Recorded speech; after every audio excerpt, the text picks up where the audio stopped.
Nos vamos a ocupar un poquito del bolsillo con Andrés Cardenal, analista de mercados. Andrés, ¿cómo estás? Buenas tardes. Hola Pablo, muy buenas ¿Cómo tardes. estamos? ¿Bien? Bien, muy bien. Bueno, siguió la euforia en los mercados, ¿no? Tuvimos un susto con Ucrania, pero fue un susto realmente de un día, porque después Vladimir Putin se asustó y dijo, bueno, no creo que se haya asustado precisamente, pero ante la caída de los mercados y la devaluación que tuvo el rublo, la moneda rusa, decidió retroceder un poco y no seguir adelante con la ofensiva militar. Y esto tranquilizó bastante ya en el arranque de la semana, ¿no? Mientras acá todavía estábamos de feriado de carnaval. Y después de eso, los mercados siguieron en alza, ¿no? Hoy incluso es un día bastante tranquilo, con buenos datos en Estados Unidos, Andrés, relacionados al mercado laboral. Así es, hubo un incremento mayor al esperado en la creación de empleo en Estados Unidos, 172.000 puestos de trabajo, a pesar de que el desempleo aumentó, subió al 6,7%, pero esto tiene que ver con que mayor cantidad de personas buscan trabajo. Es decir, la tasa de desempleo no se mide sobre el total de población, sino sobre el porcentaje de gente que busca empleo. Y como mejoran las condiciones laborales, por ejemplo, van aumentando los sueldos, esto implica que más gente sale a buscar trabajo. Por lo tanto, esto se ve como un dato positivo porque además la Reserva Federal había dicho que iban a considerar subir las tasas de interés cuando el desempleo baje del 6,5%. Por lo tanto, si hay buena creación de empleo, pero el desempleo aumenta un poquito, esto implica un buen crecimiento económico, pero poca presión para que la Reserva Federal suba tasas. Por lo tanto, es un escenario que al mercado le gusta bastante. Uh-huh. Uno ya no sabe, ¿no? Si los datos buenos son malos para el mercado o un dato positivo para, digamos, o hay que esperar un dato negativo para la economía porque esto aleja la posibilidad de una suba de tasa de interés.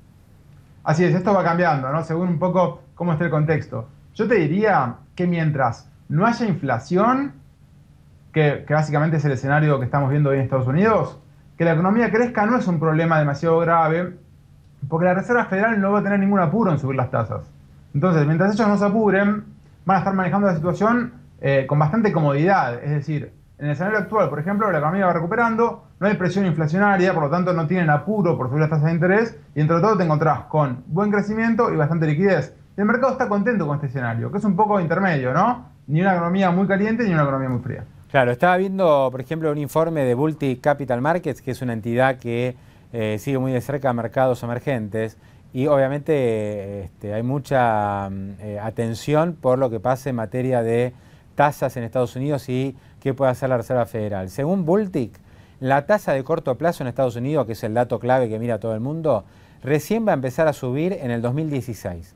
O sea, tenemos casi 2 años por delante en donde no va a haber aumento de tasas. La quita de estímulos monetarios va a seguir siendo muy gradual. Y la tasa a 10 años, que es la tasa de referencia para las inversiones, no va a sobrepasar los niveles de 2,90 durante el 2014. Pensamos que el año pasado llegó a superar el 3%. Correcto. Según Baltic, la tasa no va a superar el nivel de 2,90% durante todo 2014. O sea, sigue el escenario de tasas bajas por lo menos este año y probablemente el 2015 también. Así es, sigue siendo un escenario que la verdad es que resulta bastante alentador, ¿no? Mira, esta semana justo se cumplió el quinto año desde la recuperación, digamos, desde el piso de los mercados posterior a la crisis en el 2009, ¿no? Y lo que estábamos viendo, por ejemplo, si vos comparás, obviamente los índices bursátiles subieron mucho. Sin embargo, los niveles de empleo recién ahora empiezan a recuperarse, digamos, a recuperar la pérdida que hubo tras la recesión. Porque lo que fue pasando es que el consumidor norteamericano se tuvo que desendeudar durante mucho tiempo, ¿no? Si vos estás mucho tiempo gastando más de lo que te ingresa, después lo tenés que pagar. Y generalmente estas son recesiones que son de larga duración, es decir, el impacto de haberte endeudado mucho tiende a durar varios años hasta que uno lo termine de pagar. Bueno, en este caso, parecería como que la economía de Estados Unidos empieza a dejar detrás el lastre de el exceso de deuda que tuvo durante la burbuja hipotecaria. Entonces, uno mirándolo hacia adelante dice, bueno, ok, los mercados subieron mucho, sin embargo, hay liquidez y hay perspectivas de crecimiento interesantes. En el medio está, por ejemplo, la revolución energética que está sucediendo, bueno, no solo en Estados Unidos, sino también en Canadá, podría estar en China, podría estar incluso en Argentina, que implica, bueno, energía a precios muy convenientes y esto es un factor que económicamente puede cambiar mucho la ecuación, ¿no? Estaba viendo una nota del Wall Street Journal, Andrés, del día de hoy, justamente conmemorando o festejando los 5 años de mercado alcista, el bull market, ¿no? El bullish market, que efectivamente empezó en marzo de 2009 y prácticamente, si uno ve una línea de los últimos 5 años, no ha parado hasta hoy. La suba acumulada de los principales indicadores como el Dow Jones o el S&P 500 es de 170%. Entonces, el comentario que se hace al respecto es, bueno, ¿qué pasa? Que la gente no se volvió más rica ni consiguió apropiarse de semejante suba. Obviamente que durante toda la primera etapa de recuperación, el inversor promedio en Estados Unidos estaba cash, tenía la plata en efectivo porque estaba muy asustado, ¿no? Pero el otro comentario también que yo haría, Andrés, sobre esto, es cómo no hay que buscar cosas raras para ganar dinero con la bolsa, ¿no? Cuando uno invierte en mercados.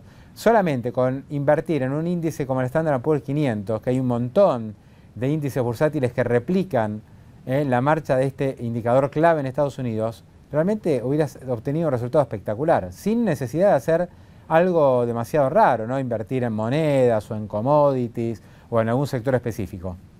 Exactamente, Pablo, la verdad es que estoy totalmente de acuerdo. Vos fijate que está como bastante demostrado históricamente que si uno arma una cartera bien diversificada, por ejemplo, invirtiendo en un índice, y aprovecha las caídas para comprar, y además invierte a largo plazo, es decir, podés esperar varios años en tus posiciones sin necesidad de vender, es muy alta la probabilidad de ganar dinero en el mercado. Lo que pasa es que, bueno, en el medio a veces hay que asumir volatilidad, ¿no? Y todos tendemos a pensar en el corto plazo. Vos cuando generalmente lees las noticias financieras, todo el mundo habla, bueno, la semana que viene, el mes que viene. Sin embargo, el que puede un poco ver las cosas con más perspectiva, se encuentra con muchas oportunidades interesantes, porque a lo mejor, digamos, todo el mundo sabe que las grandes crisis terminan siendo oportunidades de compra. Sin embargo, la gente a veces no se anima a comprar porque dicen, bueno, pero no sé cuánto puede seguir cayendo, a lo mejor los próximos meses. Cuando puede pasar muchas veces que uno tenga un horizonte de largo plazo, es decir, puedes esperarlo a la recuperación de los mercados. Entonces hay que tener la decisión y, como decías vos, estar bien diversificado para asegurarse de no estar tomando riesgos excesivos. Y entre diversificación y tiempo, la verdad que es una combinación muy poderosa para tener buenos retornos. Andrés, bueno, vos sos experto además en acciones tecnológicas que también sobresalieron, ¿no?, en estos 5 años. ¿Ves más oportunidades todavía alcistas en el mercado tecnológico o es un momento donde hay que ser mucho más selectivo? Es decir, puede seguir el alza, pero no va a ser pareja para todas las empresas. No, yo creo que sigue habiendo oportunidades realmente muy atractivas.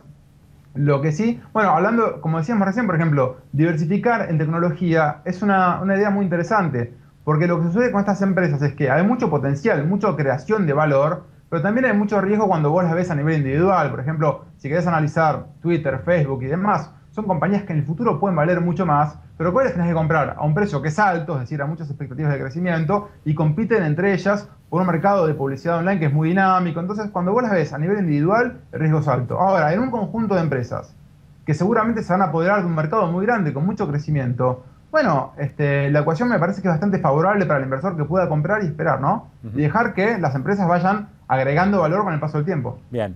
Andrés, para cerrar, un comentarito pequeño de Argentina, lo hago yo si vos querés agregar algo.